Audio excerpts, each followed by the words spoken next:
Bonjour, on se retrouve aujourd'hui pour une vidéo tuto Art Journal, hein. Mais cette fois-ci c'était un petit... J'ai délaissé mon grand Art Journal, mes pages A4, pour ce petit carnet là, pour faire le challenge d'Annelise B qu'elle a proposé. Donc c'est une poupette par jour. Donc bien sûr moi j'ai mis beaucoup de temps à me décider à faire ce Art Journal. Donc là je vous montre la couverture de mon Art Journal, hein, que j'ai fait suivant son tuto. Que j'ai recouvert avec un simili-cuir de chez Artemio. Donc bon, c'était très étrange ce simili-cuir. L'intérieur est en tissu, alors bon, j'ai eu un peu de mal à le coller, mais bon, voilà, ça fait son travail. Bon, je sais pas encore ce que je vais mettre comme déco sur le devant, mais ça, je verrai quand j'aurai fini le Art Journal.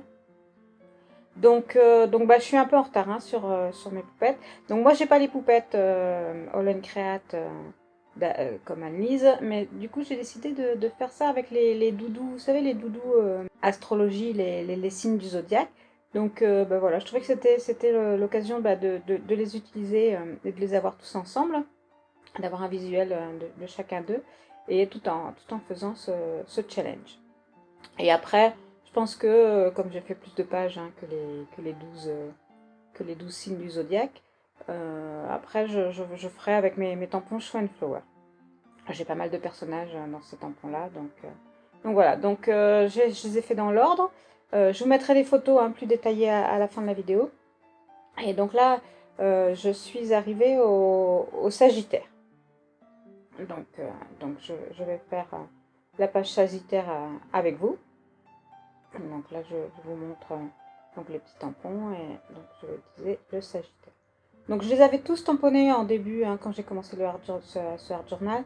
Je les avais tous tamponnés sur une feuille, et puis bah, je les découpe au fur et à mesure de mes pages. Donc là, pour cette page, je vais utiliser le tampon donc de la collection Dans la Lune, donc qui s'appelle Carte Magique, et je vais réutiliser le cadre. J'avais fait la page d'avant, je l'avais utilisé ce cadre, et c'est vrai que je l'aime beaucoup. Et cette fois-ci, alors je vais tester le fond à la gel presse. Donc le fond aquarelle gel presse. C'est vrai que euh, d'habitude, mais je le fais pas souvent parce que j'aime pas trop cette technique. J'utilise un papier, vous savez, un papier sur lequel je mets de l'aquarelle, et après que je viens positionner sur mon fond, mais j'aime pas le résultat, j'y arrive pas, l'encre coule, enfin ça me plaît pas du tout. Et donc bah, j'ai vu, c'est Annelise justement qui utilise cette technique là, et qu'elle disait que c'était vraiment très bien. Et donc bon, par curiosité, j'ai voulu tester sans être plus optimiste que ça, en me disant que ça, bon, voilà, bon, j'étais pas douée pour ces fonds-là, ça me convenait pas. Et en fait, une véritable découverte. Cette gel presse, c'est top, ça coule pas, ça se met exactement, vous voyez, une fois que j'ai fini, la gel presse, elle est propre. Franchement, je pense que je vais faire à nouveau des tests, parce que c'est sympa. Donc là, je fais le fond de ma page. Donc pour ça, j'utilise donc le tampon, donc toujours la collection Dans la Lune. Cette fois-ci, j'utilise le tampon Harmonie pour les petites étoiles, et pour les cercles, je l'ai pris dans la planche Mon Nuancier. Voilà. Et les petits cercles là, elle vient de la planche Univers. Donc ensuite, bah, je vais tamponner toutes les, tous les tamponnages que je compte coloriser et découper après pour mettre sur ma page. Donc voilà, donc qui viennent de ces planches de tampons là également. Et là, alors je reprends les mêmes couleurs que pour mon fond. Donc pour mon fond, j'avais utilisé, alors quelle couleur j'avais utilisé? J'avais fait un mélange de bleu de phthalo et de couleur lavande, et avec après pour lui donner une teinte un peu plus grise, donc j'avais utilisé mon gris froid de chez Sennelier là, que j'ai acheté récemment. Et voilà, donc ça c'était le mélange que j'avais utilisé pour mon fond. Et donc pour colorer mes cercles là et mon petit globe, j'ai utilisé ça. Et après pour foncer la couleur un petit peu, pour amener des teintes et faire un effet un petit peu, hein, galaxie, j'ai rajouté du gris de peigne. Voilà. Pour les fleurs, je les ai coloriées en rose. Donc là, j'ai fait un mélange de rose opéra et de rose rosé de, de chez Sennelier et de l'or de crinacridone aussi, des aquarelles Sennelier. Donc pour avoir un rose très pâle comme ça et voilà. Et donc là, en fait, plus je faisais ces fonds là, mieux je les réussissais. D'ailleurs, on voit sur ma page, sur ma page, je trouve qu'ils sont bien plus jolis que les premiers que j'ai fait là pour mes découpes. J'utilise du papier, c'est Mix Media de chez Canson. Donc il est alors entre les deux, entre du papier aquarelle et le papier Penton pour faire les mélanges de couleurs.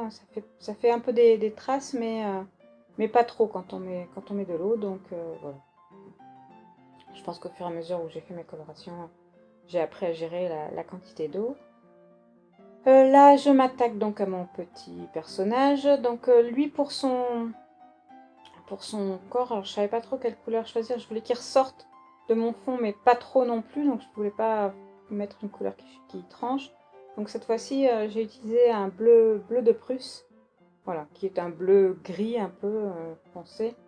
Donc j'ai utilisé ça. Et pour les plumes, j'ai repris mon mélange rosé là, bien dilué. Et voilà, donc je regarde s'il ressort bien, il ressort bien. Pour faire sa peau, enfin sa peluche, en fait c'est un doudou, voilà, l'effet de peau de la peluche. J'ai repris, qu'est-ce que j'ai fait? J'ai fait un mélange d'or quinacridone et d'ocre d'or. Et après, pour foncer un peu, j'ai rajouté un tout petit peu de terre d'ombre naturelle. Donc là, pour mon globe, j'ai fabriqué un petit cache avec une perforatrice là. Et donc je tamponne mes étoiles. Et alors après, bon, je retente cette technique là qui ne me plaisait pas trop avec mes Posca pour essayer de faire des petites taches de peinture blanche. Bon, alors c'est une catastrophe, vous voyez, hein. J'en ai mis plus autour que sur mon globe. Donc après, j'ai repris la méthode classique. Je fais mes petits points moi-même directement, comme ça au moins ils vont là où je veux et de la taille que je veux. Donc là, place au détourage, hein. Je vous ai épargné ça. Un petit coup de Posca blanc un peu partout pour donner un peu de luminosité à mes colorations. Et maintenant, je m'attaque au fond, donc le petit fond étoilé. Donc je sais plus si je vous l'ai dit, il vient de la planche Harmonie, donc de la collection Dans la Lune. C'est les petites étoiles, je crois que je les ai utilisées à peu près partout sur ce Art Journal.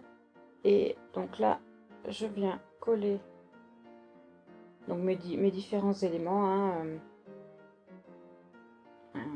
Je vais tamponner, voilà, le petit... Parce que en fait, mon challenge à moi, c'est d'utiliser tous les tampons qui sont sur ces petites planches là, doudou, signe du zodiaque. Et donc, je ne veux utiliser que les textes qui sont sur ces planches là. Et après, je n'utilise que des tampons Show and Flower pour faire mes fonds. Voilà. C'est mon petit, voilà, mon petit challenge, mon petit challenge personnel pour cet art journal là. Donc systématiquement, je mets le petit signe, le nom du signe, et puis il y a toujours un petit texte, donc je le mets systématiquement sur ma page, et ensuite je crée ma page. Donc là, je viens disposer les différents éléments, les coller, et ensuite les disposer pour voir où ils vont. Bon, bien sûr, hein, je vous ai épargné toute la recherche pour savoir dans quel ordre, à quel endroit je les mets, hein. Je fais comme d'habitude, je fais ma recherche et après je dispose tout avant de les coller. Donc cette page, si vous voyez si vous voyez une ressemblance, elle m'a été inspirée par une page présentée par Sony Sonia qui fait partie de la DT de Show & Flower. Et donc elle avait présenté un mini-album, je crois, ou enfin avec une page dans cet esprit-là. Donc j'ai vraiment repris un peu,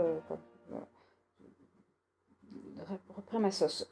Tout comme la page précédente d'ailleurs, avec le signe du scorpion.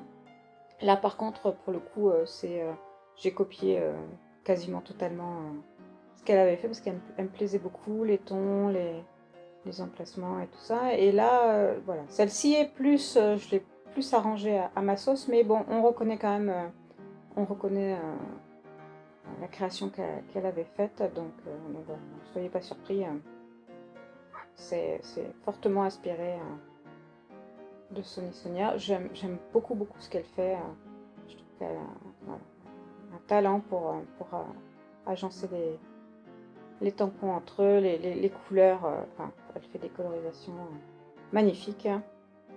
Et, donc voilà. Donc ben, on arrive à la fin de cette page là. Je rajoute quelques drops de nouveau blanc pour amener un peu de lumière, hein, parce que hors de question de faire des splashes avec mon Posca. Et voilà, je vais vous laisser avec donc je vais vous laisser donc avec les photos de la fin pour que vous voyez mieux la créa, et on se retrouve très vite pour une prochaine vidéo. Bye bye!